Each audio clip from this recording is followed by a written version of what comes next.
हरे कृष्णा, राधे राधे। आज हम आपको बैसाख मास का दूसरा अध्याय सुनाएंगे।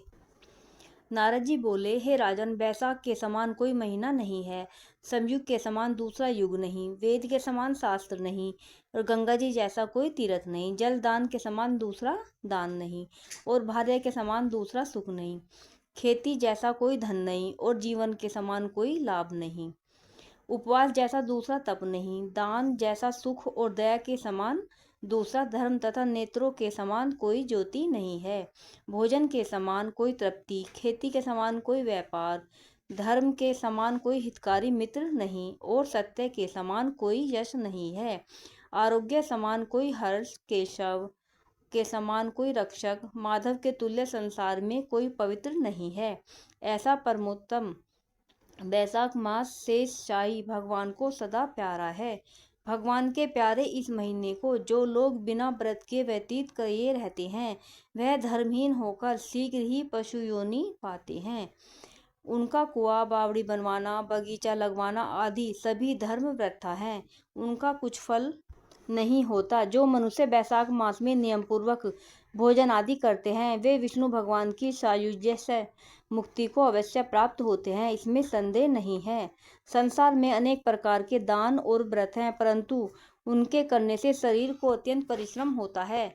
उनसे संसार में बार बार जन्म लेना पड़ता है, परंतु बैसाख मास में केवल स्नान कर लेने से ही प्राणी आवागमन के छूट जाता है। सब दान करने से जो पुण्य होता है, संपूर्ण तीर्थों में स्नान करने से जो फल मिलता है, वह सब बैसाख में केवल जलदान करने से ही मिल जाता है। जिसमें जलदान करने की सामर्थ्य न हो, वे ईश्वरीय की इच्छा करने वाले दूसरों से कहकर जलदान करावें। यह कर्म भी सब दानों से अधिक है। तराजू के पलड़े में सब प्रकार के दान और दूसरे जलदान रखकर तोले तो जलदान ही भारी निकलेगा। जो प्राणियों के लिए प्याऊ लगाकर जलदान करता है, वह अपने करोड़ों कुल का उद्धार कर विष्णु लोक को जाता है। हे राजन, प्याऊ लगाने से देवता, पितर और ऋषि सब निसंदेह अत्यंत प्रसन्न होते हैं।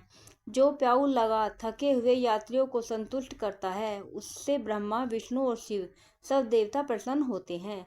जो जल की इच्छा हो तो जलदान करें, छाया की इच्छा हो तो छतरी दें, और हे राजन, जो विजन की इच्छा हो तो बैसाख मास में पंखा दान करें। जितने दान बताए हैं, उनमें जलदान, छत्रदान और पंखा दान सबसे उत्तम है। इन्हीं का दान बैसाख मास में अवश्य करना चाहिए। जो वैशाख के महीने में कुटुंबी ब्राह्मण को जल से भरा घड़ा नहीं देता, वह चातक की योनि पाता है। जो प्यासे महात्मा को शीतल जल पिलाता है, उसे हे राजेंद्र 100 राजसूय यज्ञ करने का फल मिलता है। जो धूप, परिश्रम और पसीना से व्याकुल ब्राह्मण को पंखे से हवा करता है, वह सब पापों से रहित हो गरुण के समान हो जाता है।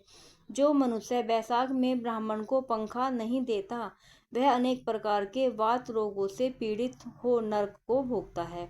जो थके ब्राह्मण को वस्त्र से हवा करता है, वह सब पापों से छूट विष्णु भगवान की साजुश से मुक्ति पाता है। जो शुद्ध मन से ताड़ का पंखा दान करते हैं, वे सब पापों से छूट विष्णु लोक को जाते हैं।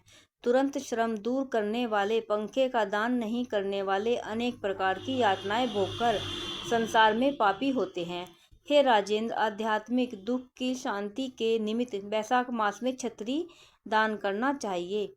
जो मनुष्य विष्णु भगवान के प्यारे इस बैसाख मास में छतरी दान नहीं करते, उनको कहीं छाया नहीं मिलती और वे महाकूर पिशाच बन पृथ्वी पर घूमते हैं। बैसाख में जो खड़ाऊ दान करते हैं, वे यमदूतों का तिरस्कार कर विष्णु लोक को जाते हैं। जो बैसाख मास में जूता दान करते हैं, उन्हें नरक की यातना नहीं भोगनी पड़ती, न उसे संसार के दुख सताते हैं। ब्राह्मण के याचना करने पर खड़ाऊ दान करने वाला पृथ्वी पर करोड़ जन्म तक राजा होता है। जो मार्ग में श्रम को दूर करने के लिए स्थान बनवाता है, उनका फल वर्णन करने में ब्रह्मा भी असमर्थ हैं। दोपहर को जो कोई अतिथि या ब्राह्मण मिले, उसको भोजन कराने का फल ब्रह्मा जी भी वर्णन नहीं कर सकते। हे राजन, अन्नदान मनुष्य को तत्काल तृप्ति करने वाला है। संसार में अन्नदान के समान कोई दान नहीं है। जो मनुष्य मार्ग से थके हुए ब्राह्मण को आसरा देता है, उसके पुण्य करने की ब्रह्मा में भी सामर्थ्य नहीं है। भूखे मनुष्य को स्त्री, पुत्र, घर, वस्त्र, अलंकार, आभूषण कुछ भी अच्छे नहीं लगते। पेट भरने के लिए सब अच्छे लगते हैं। इसलिए अन्नदान के समान न कुछ हुआ है, न आगे होगा। जो बैसाख में थके ब्राह्मण को अन्नदान नहीं देता, वह पिशाच बनकर पृथ्वी पर अपना ही मांस खाता फिरता है। इसलिए ब्राह्मण को यथाशक्ति अन्न देना उचित है। हे राजन, अन्नदाता माता पिता को भी भुला देती है। वह दानी ही को अपना सर्वस्व समझने लगता है। इससे त्रिलोकी में सब अन्न की ही प्रशंसा करते हैं। माता पिता तो केवल जन्म देते हैं, परंतु पंडित लोग संसार में अन्न के दानी को ही पिता कहते हैं। हे राजन, अन्नदाता सब धर्म निवास करते हैं। राधे राधे।